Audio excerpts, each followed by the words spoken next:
Hello, ಎಲ್ರಿಗೂ ನಮಸ್ಕಾರ. Heart beat Kannada ಚಾನಲ್ಗೆ ನಿಮ್ಮನ್ನು ಸ್ವಾಗತ ಬಯಸ್ತೀನಿ. ತುಂಬ ದಿನಗಳ ನಂತರ ಮತ್ತೆ ನಾನು ನಿಮ್ಮೊಂದಿಗೆ ಹಾರ್ಟ್ ಬಗ್ಗೆ ಮಾತಾಡಲು ನನ್ನ ಯೂಟ್ಯೂಬ್ ಚಾನಲ್ಗೆ ಬಂದಿದ್ದೀನಿ. ಎಲ್ರಿಗೂ ಮತ್ತೊಮ್ಮೆ ನಮಸ್ಕಾರ ಮಾಡ್ತೀನಿ. ಇದೇ ಮೊದಲ ಬಾರಿಗೆ ಯಾರೆಲ್ಲ ನನ್ನ ಯೂಟ್ಯೂಬ್ ಚಾನಲ್ ನೋಡ್ತಿದ್ದೀರ ದಯವಿಟ್ಟು ಸಬ್ಸ್ಕ್ರೈಬ್ ಮಾಡ್ಕೊಳ್ಳಿ.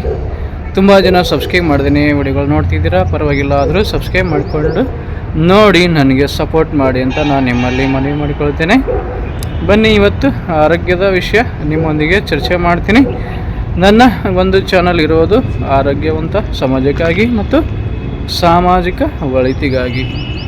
ಸೊ ನೋಡಿ, ಪ್ರಪಂಚ ಇದೊಂದು ಸಿಟಿ ಎಷ್ಟು ವಿಶಾಲವಾಗಿದೆ. ಪ್ರಪಂಚವು ಕೂಡ ಇದೇ ಥರ ವಿಶಾಲವಾಗಿದೆ. ಈ ವಿಶಾಲವಾದ ಪ್ರಪಂಚದಲ್ಲಿ ನಮ್ಮ ಆರೋಗ್ಯ ಯಾವ ಥರ ನಾವು ಕಾಪಾಡಿಕೊಳ್ತೀವಿ ಅನ್ನೋದೇ ದೊಡ್ಡ ಸವಾಲು ಮತ್ತು ಸಮಸ್ಯೆ. ಸ್ಪೆಷಲಾಗಿ ನಾವು ನಮ್ಮ ಆರೋಗ್ಯದಲ್ಲಿ ಏನೆಲ್ಲ ಕೇರ್ ತೊಗೋಬೇಕು. ಈ ನೆಗಡಿ ಬಂದರೆ, ಕೆಮ್ಮು ಬಂದರೆ ಪರವಾಗಿಲ್ಲ, ನಾಳೆ ತೋರಿಸ್ಬೋದು, ನಾಳಿದ್ದು ತೋರಿಸ್ಬೋದು ಅಂತ ಇರ್ಬೋದು. ಬಟ್ ಅದನ್ನೇ ತುಂಬ ಸ್ಪೆಷಲಾಗಿ ಕೇರ್ ತಗೊಳ್ತಕ್ಕಂಥ ಒಂದು ಪಾರ್ಟ್ಸ್ಗಳು ಏನಪ್ಪ ಅಂದರೆ ಹಾರ್ಟು. ನಿಮಗೆಲ್ಲ ಗೊತ್ತಿರೋ ಹಾಗೆ ಹಾರ್ಟ್ ಚೆಕಪ್ ನಾವು ತುಂಬ ಲೇಟ್ ಮಾಡಿದರೆ ಕಷ್ಟನೇ ಆಗುತ್ತೆ. ಅದ್ರ ಜೊತೆಗೆ ಕಿಡ್ನಿ, ಅದ್ರ ಜೊತೆಗೆ ಲಿವರು, ಅದ್ರ ಜೊತೆಗೆ ಬ್ರೈನು, ಇವೆಲ್ಲ ನಮಗೆ ತುಂಬ ಇಂಪಾರ್ಟೆಂಟ್ ಪಾರ್ಟ್ಸ್ಗಳು. ಇವು ಏನಾದರೂ ಸಮಸ್ಯೆಯಲ್ಲಿ ಸಿಲುಕಾಕೊಂಡ್ರೆ ನಾವು ಬೇಗ ಟ್ರೀಟ್ಮೆಂಟ್ ತಗೋಬೇಕಾಗುತ್ತೆ. ಫಾರ್ ಎಕ್ಸಾಂಪಲ್ಗೆ ಹೇಳಬೇಕು ಅಂದರೆ, ಇವಾಗ ಎದೆ ನೋವು ಅಂತೀವಿ. ಸೊ ಎದೆ ನೋವು ಅಂತ ಮನೇಲಿ ಕೂತ್ಕೊಂಡ್ರೆ ತುಂಬ ಕಷ್ಟ, ಯಾಕಂದರೆ ಅದು ಹಾರ್ಟ್ ಅಟ್ಯಾಕ್ ಇರ್ಬೋದು. ಮತ್ತು ಹೊಟ್ಟೆ ನೋವು ಅಂತಿರ್ತಾರೆ ತುಂಬ ಜನ, ಆದರೂ ಮನೇಲಿ ಕೂತ್ಕೊಂಡಿರ್ತಾರೆ. ಬಟ್ ಅದು ಲಿವರ್ ಪ್ರಾಬ್ಲಮ್ ಇದೆಯೋ ಅಥವಾ ಹೊಟ್ಟೆ ಪ್ರಾಬ್ಲಮ್ ಇದೆಯೋ ಅಥವಾ ಕಿಡ್ನಿ ಪ್ರಾಬ್ಲಮ್ ಇದೆಯೋ ಅಥವಾ ಇನ್ನೇನು ಪ್ರಾಬ್ಲಮ್ ಇದೆ ಅಂತ ಹೇಳ್ಬಿಟ್ಟು ನಾವು ಸ್ಕ್ಯಾನಿಂಗ್ ಮಾಡಿ ನೋಡಬೇಕಾಗುತ್ತೆ ಅಲ್ವಾ.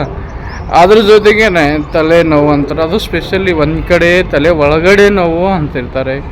ಅದು ಏನಿದೆ ಅಂತ ನೋಡಬೇಕಾಗುತ್ತೆ. ಹಳ್ಳಿಗಳಲ್ಲಿ ಅದನ್ನು ಕೆಲವೊಬ್ಬರು ಒಂದು ಸೈಡು ವರ್ಕ್ ಆಗಲ್ಲ, ಬ್ರೈನು ಅಥವಾ ಫುಲ್ ಬಾಡಿ ಅಂದರೆ ಅದು ಲಕ್ವಾ ಅಂತಾರೆ, ಸೀಸರ್ ಅಂತಾರೆ. ಅಥವಾ ಮೆಡಿಕಲ್ ಫೀಲ್ಡಲ್ಲಿ ಅಂದರೆ CBA ಅಂತಿರ್ತಾರೆ. ಕೆಲವೊಂದು ಹೆಸರು ಹಿಡಿದಿಟ್ಕೊಂಡು ಕರೀತಿರ್ತಾರೆ.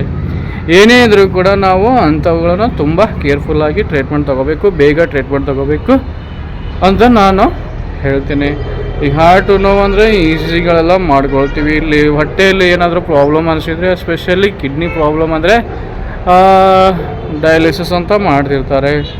ಆ ಬ್ರೈನೆಲ್ಲ ಪ್ರಾಬ್ಲಮ್ಮು, ತಲೆ ನೋವ್ತಿದೆಯಾ ಅಥವಾ ತಲೆ ಒಳಗಡೆ ನೋವ್ತಿದೆಯಾ ಅಥವಾ ತಲೆ ಒಂದು ಸೈಡು ಪೂರ್ತಿ ಏನೋ ನಮಗೆ ಮುಟ್ಟಿದರೆ ಏನೋ ಗೊತ್ತೇ ಆಗ್ತಿಲ್ಲ ತಲೆಗೆ ಅಂತ ಏನಾದರೂ ಆ ಥರ ಕಂಪ್ಲೇಂಟ್ಸ್ಗಳಿದ್ರೆ MRI ಮಾಡ್ತಾರೆ, CT ಸ್ಕ್ಯಾನ್ಗಳೆಲ್ಲ ಮಾಡ್ತಾರೆ. ಈ ಥರ ಚೆಕಪ್ ಮಾಡ್ಕೋದ್ರಿಂದ ನಾವು ಪ್ರಾಬ್ಲಮ್ ಏನೇ ಇದೆಯಾ ಅಥವಾ ಇಲ್ಲ ಅಂತ ತಿಳ್ಕೊಬೋದು. ಒಂದು ವೇಳೆ ಹಾರ್ಟ್ ಚೆಕ್ ಮಾಡಿದಾಗ ಏನಾದರೂ ಪ್ರಾಬ್ಲಮ್ ಇದ್ದರೆ ಟ್ರೀಟ್ಮೆಂಟ್ ಖಂಡಿತ ತೊಗೋಬೇಕಾಗುತ್ತೆ.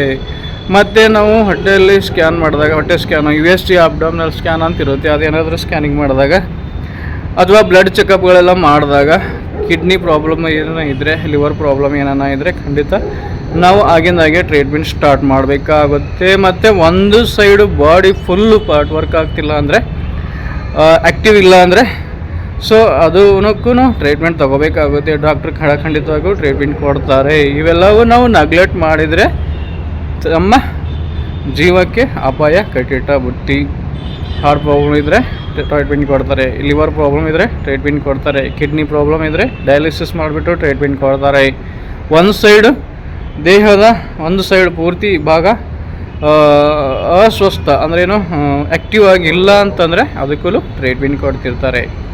ಇವೆಲ್ಲನೂ ಪ್ರಾಬ್ಲಮ್ ಇದ್ದರೆ ನಾನು ಏನು ಮಾಡೋಕ್ಕಾಗಲ್ಲ ಜೀವನದಲ್ಲಿ, ನಾನು ಇವತ್ತಿಲ್ಲ ನಾಳೆ ಸತ್ತೋಗ್ತೀನಿ, ಈಗಲೇ ಏನಾನ ಆದರೆ ಆಗಲಿ ನಾನು ಟ್ರೀಟ್ಮೆಂಟ್ ತಗೊಳ್ಳೋದೇ ಇಲ್ಲ ಅಂದರೆ ನಾವು ಬೇಗನೆ ಜೀವ ಕಳ್ಕೊಬೋದು. ಸೊ ಟ್ರೀಟ್ಮೆಂಟ್ ತಗೋತಿದ್ರೆ ಸ್ವಲ್ಪ ದಿನ ಜಾಸ್ತಿ ಬದುಕು ಇರ್ಬೋದು. ಕೆಲವೊಬ್ರು ಏನು ಮಾಡ್ತಾರೆ, ನನಗೆ ಕಿಡ್ನಿ ಪ್ರಾಬ್ಲಮ್ ಆಗಿದೆ, ಬದುಕಿದ್ದು ಏನು ಮಾಡೋದು ಅಂತ ಡ್ರಿಂಕ್ಸ್ ಮಾಡ್ತಿರ್ತಾರೆ ಅಥವಾ ಸ್ಮೋಕ್ ಜಾಸ್ತಿ ಮಾಡ್ತಾರೆ, ತಲೆ ಕೆಡಿಸ್ಕೊಂಡು ಹುಚ್ಚುಚ್ಚಾಗಿ ವರ್ತನೆ ಮಾಡೋಕ್ಕೆ ಸ್ಟಾರ್ಟ್ ಮಾಡ್ತಾರೆ. ಸೊ ಅಂಥವ್ರಿಗೆ ಏನು ಹೇಳೋಕ್ಕಾಗುತ್ತೆ. ಮಾನಸಿಕ ತಜ್ಞರಲ್ಲಿ ಭೇಟಿ ಮಾಡಿಸ್ಬಿಟ್ಟು ಧೈರ್ಯ ಕೊಟ್ಟು ಟ್ರೀಟ್ಮೆಂಟ್ ತೊಗೋಬೇಕು ಅಂತ ಹೇಳ್ಬಿಟ್ಟು ಸಲಹೆ ಮಾಡಬೇಕಾಗುತ್ತೆ. ಇಲ್ಲಾಂದರೆ ಅವರು ಇನ್ನೂ ಜಾಸ್ತಿ ಡ್ರಿಂಕ್ಸ್ ಮಾಡಿಬಿಟ್ಟು ಲಿವರ್ ಪ್ರಾಬ್ಲಮ್ ಮಾಡ್ಕೊಳ್ಳೋದು, ಕಿಡ್ನಿ ಪ್ರಾಬ್ಲಮ್ ಮಾಡ್ಕೊಳ್ಳೋದು ಅಥವಾ ಹಾರ್ಟ್ ಪ್ರಾಬ್ಲಮ್ ಮಾಡ್ಕೊಳ್ಳೋದು ಅಥವಾ ಹುಚ್ಚುಚ್ಚಾಗಿ ವರ್ತನೆ ಮಾಡಿಬಿಟ್ಟು ತಲೆ ಕೆಡಿಸ್ಕೊಂಡು ಮಾನಸಿಕವಾಗಿ ಅಸ್ವಸ್ಥರಾಗಿಬಿಟ್ಟು ಬೇಗ ಜೀವ ಕಳ್ಕೊಳ್ಳೋಂಥ ಒಂದು ಸಂದರ್ಭಗಳು ನಮ್ಮನ್ನು ನಾವೇ ತಂದ್ಕೊಳ್ಳೋಂಥ ಪರಿಸ್ಥಿತಿಗಳು ನಿರ್ಮಾಣ ಆಗ್ತವೆ. ಸೊ ಅದಕ್ಕೆಲ್ಲ ನಾವು ಭಯ ಪಡ್ದೇ ಟ್ರೀಟ್ಮೆಂಟ್ ತಗೊಂಡ್ರೆ ಖಂಡಿತ ನಾವು ತುಂಬ ದಿನಗಳ ಕಾಲ ನಾವು ಬದುಕಿ ಬಾಳಬಹುದು. ನಮ್ಮನ್ನು ನಂಬ್ಕೊಂಡವ್ರಿಗೆ ನಾವು ಕೂಡ ಧೈರ್ಯವನ್ನು ತುಂಬಬಹುದು ಅಂತ ನಾನು ಈ ಸಂದರ್ಭದಲ್ಲಿ ಹೇಳ್ತೀನಿ. ಸೊ ಈ ಥರ ನಿಮ್ಮ ಒಂದು ಸಮಾಜದಲ್ಲಿ ಯಾರಾದರೂ ಈ ಥರ ಒಂದು ಕಾಯಿಲೆಗಳಿಂದ ಈ ಥರ ಒಂದು ತೊಡಕುಗಳಿಂದ ಬಳಲುತ್ತಿದ್ದರೆ ಅಂಥವ್ರನ್ನ ನೀವು ಸಪೋರ್ಟ್ ಮಾಡ್ಬೋದು. ಅವ್ರಿಗೆ ನೀವು ಧೈರ್ಯ ತುಂಬೋದು. ಅವ್ರಿಗೆ ನೀವು ಚಿಕಿತ್ಸೆ ತಗೊಳ್ಳೋಕ್ಕೆ ಸಲಹೆ ಸೂಚನೆಗಳು ಕೊಡ್ಬೋದು. ಕೊಟ್ಟರೆ ಅವರು ಧೈರ್ಯ ತೊಗೊಂಡ್ಬಿಟ್ಟು ಖಂಡಿತವಾಗ್ಲೂ ಟ್ರೀಟ್ಮೆಂಟ್ ತೊಗೊಂಡು ಬಹಳ ದಿನಗಳ ಕಾಲ ಬದುಕ್ತಾರೆ. ಈಗ ಹಾರ್ಟ್ ಪ್ರಾಬ್ಲಮ್ ಇದೆ ಅಂತ ಹೇಳ್ಬಿಟ್ಟು ಕೆಲವ್ರನ್ನ ಕರೆಕ್ಟಾಗಿ ಮಾತಾಡಿಸಲ್ಲ ಜನ. ಹಾರ್ಟ್ ಪೇಷಂಟ್ ಬಿಟ್ಟಾಕಪ್ಪ, ಅವ್ರಿಗೇನೋ ತೊಂದರೆಗೆ ಮಾತಾಡಬೇಡ, ತೊಂದರೆ ಕೊಡಬೇಡ. ಸೊ ಆ ಥರ ಎಲ್ಲ ಮಾಡಬಾರ್ದು. ಹಾರ್ಟ್ ಪೇಷಂಟ್ ಅಷ್ಟೇ ಅವರು. ಅಥವಾ ಹಾರ್ಟ್ ಪೇಷಂಟ್ ಅಂದಮೇಲೆ ಅವ್ರೇನು ಸಮಾಜದಲ್ಲಿ ಓಡಾಡೋ ಹಾಗಿಲ್ಲ, ಸಮಾಜದಲ್ಲಿ ಯಾವುದೂ ಏನು ಬೆರೆಯೋ ಹಾಗಿಲ್ಲ ಅಂತಿಲ್ಲ. ಅಂಥವ್ರನ್ನ ವಕ್ರದೃಷ್ಟಿಯಲ್ಲಿ ನೋಡ್ತಿರ್ತಾರೆ.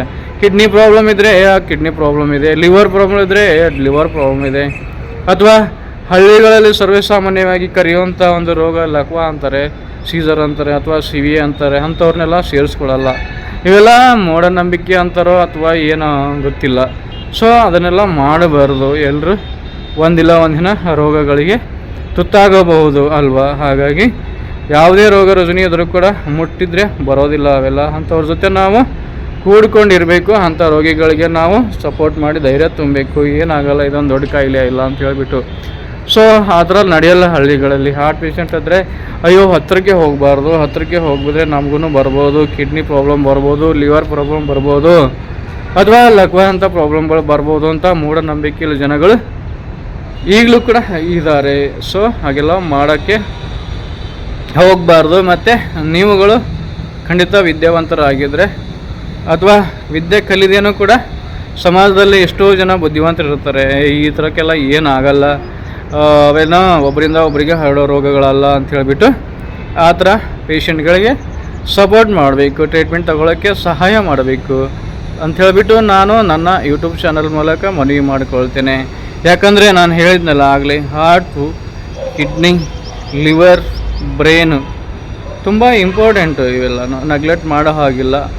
ಏನಾದರೂ ಸಿಮ್ಟಮ್ಸ್ ಇದ್ದರೆ ಬೇಗ ಟ್ರೀಟ್ಮೆಂಟ್ ತಗೋಬೇಕು. ನಿಮ್ಮ ಅಕ್ಕಪಕ್ಕದಲ್ಲಿದ್ದವ್ರಿಗೂ ಹೇಳಿ, ಒಂದು ವೇಳೆ ಆ ಥರ ಸಿಮ್ಟಮ್ಸ್ ನಿಮ್ಮ ಯಾರಿಗಾನ ಇದ್ದರೆ ಬೇಗ ಟ್ರೀಟ್ಮೆಂಟ್ ತಗೊಳ್ಳಿ. ಈ ಹಾರ್ಟು ಅಂದರೆ ECG ಮಾಡ್ತಾರೆ. ಬ್ರೈನು ತೊಂದರೆ ಅಂದರೆ CT ಸ್ಕ್ಯಾನ್ ಮಾಡ್ತಾರೆ, MRI ಮಾಡ್ತಾರೆ. ಲಿವರು, ಕಿಡ್ನಿ ತೊಂದರೆ ಅಂದರೆ ಬ್ಲಡ್ ಚೆಕಪ್ ಮಾಡ್ತಿರ್ತಾರೆ, ಸ್ಕ್ಯಾನಿಂಗ್ ಎಲ್ಲ ಮಾಡ್ತಾರೆ.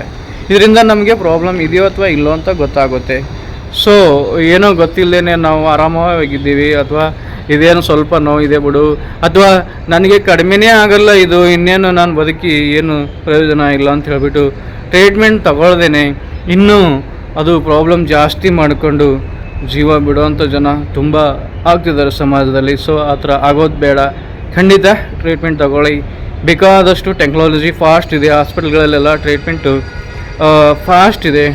ಏನು ರಿಕವರಿ ಆಗ್ಬೋದು ಅಂತ ಹೇಳಿಬಿಟ್ಟು ನಾನು ನಿಮಗೆ ನನ್ನ ಯೂಟ್ಯೂಬ್ ಚಾನಲ್ ಮೂಲಕ ಯಾರ್ಯಾರೆಲ್ಲ ಈ ಥರ ಒಂದು ಸಮಸ್ಯೆಗಳಿಂದ ಬಳಲ್ತಿದ್ದೀರ ಅವರಿಗೆಲ್ಲ ನಾನು ನನ್ನ ಚಾನಲ್ ಮೂಲಕ ಧೈರ್ಯ ಕೊಡ್ತೀನಿ. ಖಂಡಿತ ಟ್ರೀಟ್ಮೆಂಟ್ ತಗೊಂಡ್ರೆ ನೀವು ಸುದೀರ್ಘ ಕಾಲ ಬಾಳಬಹುದು, ಬದುಕ್ಬೋದು ಅಂತ ಹೇಳ್ಬಿಟ್ಟು ನಾನು ಹೇಳ್ತೀನಿ. ಖಂಡಿತ ಎಲ್ಲರೂ ಚೆನ್ನಾಗಿದ್ದೀರಾ ಅಂದ್ಕೊಂಡಿದ್ದೀನಿ. ಮತ್ತೆ ಸಿಗ್ತೀನಿ. ಎಲ್ರಿಗೂ ನಮಸ್ಕಾರ.